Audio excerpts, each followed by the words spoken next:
Hello दोस्तों, स्वागत है आपका एग्जाम मंत्र में। आज है 1 दिसंबर और हम लोग आज डिस्कस करेंगे 1 दिसंबर के इंपॉर्टेंट क्वेश्चन एंड आंसर। तो इसलिए इस वीडियो को आप अंत तक देखिए। अगर आपने हमारा चैनल अभी तक सब्सक्राइब नहीं किया है तो आज ही सब्सक्राइब कर लें। तो चलिए शुरू करते हैं। हमारा आज का फर्स्ट क्वेश्चन रिलेटेड है मिशन कोविड सुरक्षा से। इसका आपको ऑब्जेक्टिव बताना है। इसका सही ऑब्जेक्टिव है कोविड-19 का वैक्सीन डेवलपमेंट। इसका सही ऑब्जेक्टिव है। ये अभी हाल ही में न्यूज में बना हुआ है। तो न्यूज में क्यों बना हुआ है? क्योंकि हमारे गवर्नमेंट के द्वारा 900 करोड़ रुपए दिए गए हैं। फिर से थर्ड स्टिमुलस दिया गया है पैकेज। ठीक है, इसलिए दोबारा से न्यूज में है। तो इसका काम क्या है? इसका काम ये है कि हमारा जो इंडिया में कोविड-19 का वैक्सीन डेवलपमेंट किया जाए। तो ये किसके द्वारा ग्रांट प्रोवाइड किया जाएगा? तो ये हमारी मिनिस्ट्री जो है, department of science and technology के अंदर एक डिपार्टमेंट है, उसके अंदर डिपार्टमेंट ऑफ बायोटेक्नोलॉजी के तहत ये दिया जाएगा। तो थोड़ा देखते हैं मिशन कोविड सुरक्षा के बारे में। अब मिशन कोविड सुरक्षा जो है, इसका जो पूरा ऑब्जेक्टिव क्या है? इसका मेन जो ऑब्जेक्टिव है, हमारा खुद का इंडिजिनस, अफोर्डेबल, सस्ता और एक्सेसिबल सभी के लिए एक वैक्सीन बनाया जाए जो कि हमारे पूरे इंडिया में आराम से दिया जा सके। तो इससे फायदा क्या होगा? इससे फायदा ये होगा, हमारे ये आत्मनिर्भर भारत को प्रमोट करेगा। और दूसरी बात, इसमें जो है शुरुआत से लेकर अंत तक काम किया जाएगा। जैसे कि हमारा प्री क्लिनिकल डेवलपमेंट से लेकर के, मैन्युफैक्चरिंग से लेकर के, रेगुलेशन से लेकर के, फैसिलिटेशन से लेकर के, और सभी को हम लोग वैक्सीनेट करने तक पूरा काम इसके तहत किया जाएगा। तो ये हमारा इंप्लीमेंट कौन करेगा? ये हमारा इंप्लीमेंट करेगा biotechnology industry research assistant council. तो ये बायोटेक्नोलॉजी इंडस्ट्री रिसर्च काउंसिल किसके अंतर्गत आज सेटअप किया गया था? ये हमारा सेटअप किया गया था डिपार्टमेंट ऑफ बायोटेक्नोलॉजी के द्वारा। और डिपार्टमेंट ऑफ बायोटेक्नोलॉजी कौन सी मिनिस्ट्री के अंदर है? ये ministry of science and technology के अंदर है। तो चलिए, आपको इस बात का ध्यान रखना है कि बिराक के द्वारा ये इंप्लीमेंट किया जाएगा। तो थोड़ा अलग अलग वैक्सीन कौन कौन सी चल रही है उनके बारे में देखते हैं। अभी फिलहाल इंडिया में कई सारे वैक्सीन का ट्रायल चल रहा है, लेकिन हमारे एग्जाम के पर्पज से फिलहाल हम लोग 5 को डिस्कस करेंगे। हमारा फर्स्ट है कोविशील्ड। कोविशील्ड जो है, इसका टेस्टिंग किया जा रहा है सीरम इंस्टीट्यूट ऑफ इंडिया। यहाँ पे फेज 3 ट्रायल किया जा रहा है ऑक्सफोर्ड की कोविड-19 वैक्सीन का। और कोवैक्सीन है खुद की इंडिया की इंडिजिनसली डेवलप्ड वैक्सीन है। ये बनाया जा रहा है भारत बायोटेक के द्वारा और आईसीएमआर के द्वारा। जायकॉड जो है, ये जायकॉव जो हमारा है, ये खुद का वैक्सीन इंडिजिनसली डेवलप्ड वैक्सीन है। ये हमारा जायडस कैडिला का वैक्सीन है। इसका फेज 2 ट्रायल अभी चल रहा है। और स्पुतनिक 5 नाम से देख के लग रहा है कि ये हमारा रशियन वैक्सीन है। ये स्पुतनिक 5 जो है, इसका भी इंडिया में फेज 2 और फेज 3 ट्रायल चल रहा है। और BN2162B2, इसका भी हमारा फेज 2 और फेज 3 ट्रायल इंडिया में चल रहा है। ये हमारा फाइजर का वैक्सीन है।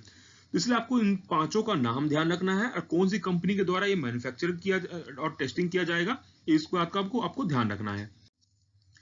हमारा सेकंड क्वेश्चन है हुलोंग 1। ये आजकल न्यूज में बना हुआ है। आखिर है क्या चीज, इसलिए कारण ये न्यूज में बना हुआ है? इसका सही आंसर है, ये एक न्यूक्लियर रिएक्टर है। न्यूक्लियर रिएक्टर है। कहाँ का न्यूक्लियर रिएक्टर है? ये हमारा चाइना का न्यूक्लियर रिएक्टर है, जो कि फर्स्ट डोमेस्टिकली वहां का डेवलप न्यूक्लियर रिएक्टर है। इसको हाल ही में वहां के ग्रिड से कनेक्ट किया गया है, इसलिए ये न्यूज में है। टिग्रे रीजन के बारे में देखेंगे।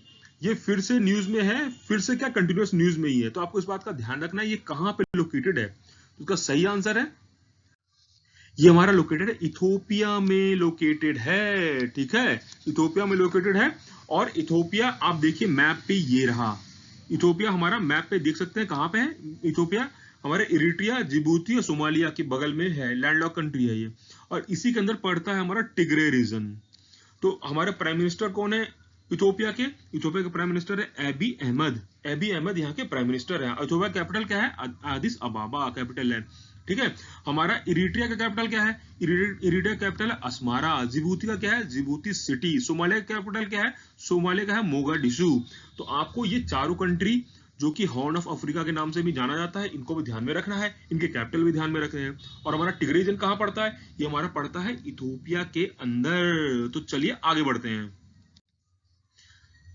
हमारा नेक्स्ट क्वेश्चन रिलेटेड है कावान से रिलेटेड है। ये अभी न्यूज में बना हुआ है। तो आखिर ये है क्या चीज? एक्सोप्लैनेट है, मिनी सैटेलाइट है, या एलिफेंट है, या फिर सरफेस टू एयर मिसाइल है? उसका सही आंसर है, ये हमारा एक वर्ल्ड का लोनलीएस्ट एलिफेंट बोला जाता है, उसको नाम दिया गया है कावान। ये कहां पे था? ये हमारा पाकिस्तान के जू में है। हुआ क्या है कि इसकी जो पार्टनर थी सहेली, जिसका कि 2012 में डेथ हो गया है, तब से ये बेचारा हाथी अकेला है। तो इसके कारण से हाथी के मेंटल हेल्थ पे भी काफी असर पड़ा है, क्योंकि हाथी भी सोशल एनिमल होते हैं। ठीक है, तो इसको क्या किया गया है, अब पाकिस्तान से लेकर के इसको कंबोडिया की सेंचुरी में भेजा गया है। इसलिए न्यूज में है। तो चलिए आगे बढ़ते हैं। अब हमारा ये नेक्स्ट क्वेश्चन काफी बढ़िया और इंटरेस्टिंग है। आपको बताना फर्स्ट इलेक्ट्रिक पैसेंजर ट्रेन कहां पे कौन से स्टेशन के बीच में चला था। आपको ध्यान रखना है कि ये मुंबई टू ठाणे भी हो सकता है, लेकिन ये नहीं आंसर है। चलिए डिस्कस करते हैं इसके बारे में। ये हमारा फर्स्ट इलेक्ट्रिक पैसेंजर ट्रेन चला था विक्टोरिया टर्मिनस और कुर्ला के बीच में। अब हम लोग ये बताएंगे कि इलेक्ट्रिक जो अभी पैसेंजर ट्रेन है ये न्यूज में क्यों है। तो अभी क्या हुआ है कि हमारे जो मिनिस्टर है, मिनिस्टर ऑफ रेलवेज, उन्होंने क्या किया, एक नया इलेक्ट्रिफाइड जो हमारा जो एक रूट है उस पर फर्स्ट ट्रेन चला है यहाँ पे अलवर के अंदर, इसलिए इलेक्ट्रिफाइड हम लोग इसके बारे में डिस्कस कर रहे हैं। तो अब हमारे जो इंडियन रेलवे का टारगेट है कि पूरे इलेक्ट्रिफिकेशन कर देना है ब्रॉडगेज का 2023 तक। अभी तक कितना ब्रॉडगेज का इलेक्ट्रिफिकेशन हुआ है, वो हुआ है 66%। तो थोड़ा देखते हैं हम लोग इंडियन रेलवे का कुछ फैक्ट्स एंड फिगर्स देखते हैं। अभी हम लोग फर्स्ट देखेंगे कि इंडिया का जो प्रपोजल था वो कब दिया गया था। वो दिया गया था मद्रास में 1832 में। अब हमारी फर्स्ट ट्रेन कब चली थी।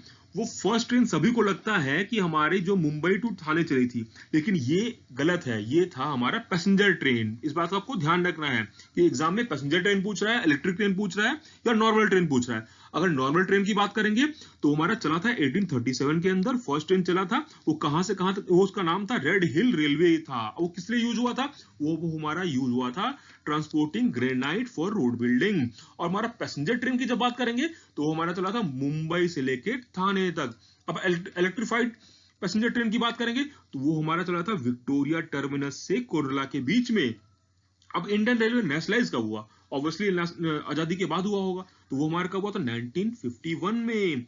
और आपको दो बात और बता दें कि इंडियन रेलवे की जो दो स्टेशन हैं वो अभी वर्ल्ड हेरिटेज साइट्स के अंदर आती हैं। तो इस बात का भी आपको ध्यान रखना है। जैसे कि हमारे हैं Montreal railways of India, Chhatrapati Shivaji Maharaj terminus. Mountain railway के अंदर हमारी दार्जिलिंग हिमालयन रेलवेज भी आएंगी, नीलगिरी माउंटेन रेलवेज है और कालका शिमला रेलवे है। तो इस बात का भी आपको ध्यान रखना है। तो ये जो है काफी इंपॉर्टेंट फैक्ट्स एंड फिगर्स हैं जो आपको हमेशा ध्यान में रखना है, किसी भी एग्जाम में कभी भी पूछा जा सकता है। तो चलिए आगे बढ़ते हैं। अभी हाल ही में ओआईसी के ने कश्मीर के ऊपर कुछ बोला था, इसी कारण से ये न्यूज में है। तो आपको बताना है ओआईसी की मेंबर्स कौन कौन सी हैं। तो इसका सही आंसर है ये सारी कंट्रीज ओआईसी की मेंबर्स हैं। और ओआईसी का फुल फॉर्म क्या है, ऑर्गेनाइजेशन ऑफ इस्लामिक कोऑपरेशन। तो ये ओआईसी ने अभी क्या है कि कश्मीर को लेकर के कुछ रिजोल्यूशन पास किया था, इसलिए इंडिया ने उसको काफी स्ट्रांगली रिजेक्ट किया है। तो चलिए देखते हैं ओआईसी के बारे में। अब ओआईसी है क्या। ओआईसी एक कलेक्टिव वॉइस है पूरे मुस्लिम वर्ल्ड का। इसमें बनाया क्यों गया, ये पूरे मुस्लिम जहां जहां पॉपुलेशन ज्यादा थी वो लोग मिलकर के अपना एक ऑर्गेनाइजेशन बनाए वर्ल्ड में, ताकि अपने आप को मुस्लिम लोग को प्रोटेक्ट कर सके और उनके अपने ब्रदरहुड को बढ़ा सके। ये बना कब था, ये हमारा बना था 1969 में बना था। तो इसके मेंबर कितने हैं अभी, तो इसके मेंबर हैं अभी 57, जो कि अभी ये वर्ल्ड का second largest inter governmental organisation है आफ्टर द यूनाइटेड नेशन। इस बात का भी आपको ध्यान रखना है। तो इसका हेडक्वार्टर कहाँ है, इसका हेडक्वार्टर है हमारा जेद्दा में, सऊदी अरेबिया। ठीक है, ये इंडिया ओआईसी का मेंबर नहीं है, जबकि इंडिया में वर्ल्ड की सेकंड लार्जेस्ट पॉपुलेशन है मुस्लिम की। ठीक है, तो हमको ध्यान में क्या रखना है, ये 3-4 फैक्ट्स एंड फिगर्स है, उस बात को आपको ध्यान में रखना है। तो चलिए आगे बढ़ते हैं। अभी हाल ही में एक यूनिक ब्रिज बनाया गया है जिसमें कि रेप्टाइल्स को क्रॉस करने के लिए रोड के ऊपर बनाया गया है, जैसा कि आप लोग फोटो में देख सकते हैं। ये कहां पे बना है, इसका सही आंसर है ये हमारा बना है उत्तराखंड के अंदर। उत्तराखंड के अंदर ये हमारा रामनगर फॉरेस्ट डिवीजन है नैनीताल डिस्ट्रिक्ट में।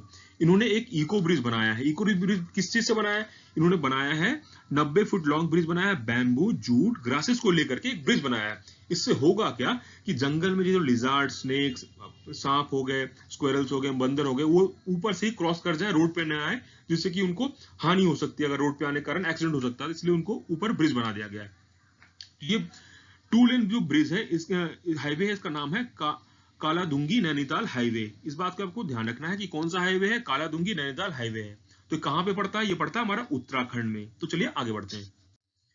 ये यारलुंग जैंगबो, ये अभी बताना है ये है, इसका दूसरा नाम क्या है। यारलुंग जैंगबो को हम लोग ब्रह्मपुत्र रिवर भी बोलते हैं। ठीक है, इसको सैंगपो भी बोलते हैं। अभी क्या है, इसका दूसरा नाम सियांग भी है, इसके कई सारे नाम है, ये ब्रह्मपुत्र रिवर है, कई सारे नाम भी है। तो अभी न्यूज में क्यों था, अभी एक्चुअली क्या है, चाइना ने बोला है कि सुपर डैम बनाने वाला है वो इसके ऊपर, वो तिब्बत ऑटोनोमस रीजन में बनाने वाला है। तो इसकी जो है वो लोकेशन अभी तक नहीं बताया है, लेकिन वो बनाने वाला है, इसलिए ये न्यूज में है। अभी जो ब्रह्मपुत्र रिवर है ये हमारी ओरिजिनेट करती है सेमा युंगडुंग ग्लेशियर से, ओरिजिनेट करती है, जो कि हमारे मानसरोवर लेक के पास में है। आई इंडिया में ये एंटर करती है सदिया टाउन के पास अरुणाचल प्रदेश में। और इसकी ट्रिब्यूटरीज कौन कौन सी है, इसकी ट्रिब्यूटरीज है दिबांग है, लोहित है, सियांग है, बूढ़ी दिहिंग है, तीस्ता है, धानसरी है। जैसा कि आप लोग मैप में देख सकते हैं, ये लोहित हो गया, ये मानस हो गया, ये तीस्ता हो गया, इस तरह से ये इसकी ट्रिब्यूटरीज है। तो इस बात का आपको ध्यान रखना है, इसकी ट्रिब्यूटरीज कौन कौन सी है। और ये अभी जो बोला जा रहा है कि ये जो डैम बनाया जाएगा, ये फर्स्ट टाइम जो डाउनस्ट्रीम सेक्शन में ये डैम बनाया जाएगा, क्योंकि अभी जो डैम थे ये ऊपर में थे, लेकिन कहा यह जा रहा है कि जहां पे ये बेंड करता है वहां पे शायद चाइना डैम बनाने वाला है, क्योंकि लोकेशन उसने बताया नहीं है। तो चलिए आगे बढ़ते हैं। अभी आपको बताना है कि कौन सी कंट्री वियतनाम के साथ बॉर्डर शेयर नहीं करती है। उसका सही आंसर है म्यांमार इसके साथ बॉर्डर शेयर नहीं करती है वियतनाम के साथ। तो आप लोग मैप में देख सकते हैं कि वियतनाम में के बगल में लाओस है, हमारा कंबोडिया है और चाइना है, ठीक है। इसलिए वो हमारी बॉर्डर शेयरिंग नहीं है म्यांमार के साथ। अभी ये न्यूज में क्यों है, क्योंकि वियतनामीज डिफेंस मिनिस्टर ने हमारे राजनाथ सिंह को बुलाया है, ASEAN defence minister meeting plus में बुलाया है, में बुलाया है दिसंबर 10 को, ठीक है। तो अब थोड़ा आगे बढ़ते हैं।